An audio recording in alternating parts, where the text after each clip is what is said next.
প্রিয়ার জন্মদিনে তো আমরা সবাই মিলে ভীষণ মজা করেছি, আর কে কে এসেছিল আর কি করলাম সেটার জন্য পুরো ভিডিওটা দেখতে থাকো।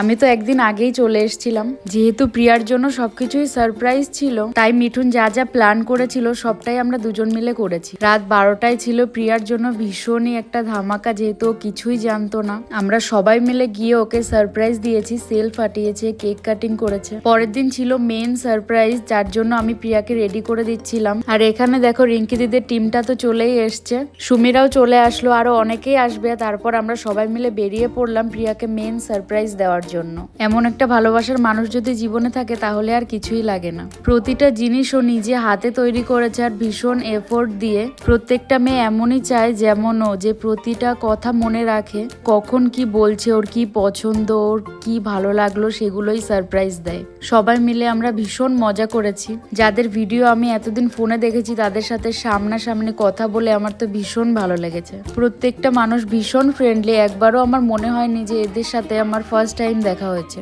সব সেলিব্রেশনের পর আমরা চলে গেছিলাম আরেকটা রেস্টুরেন্টে খাওয়া দাওয়া করতে।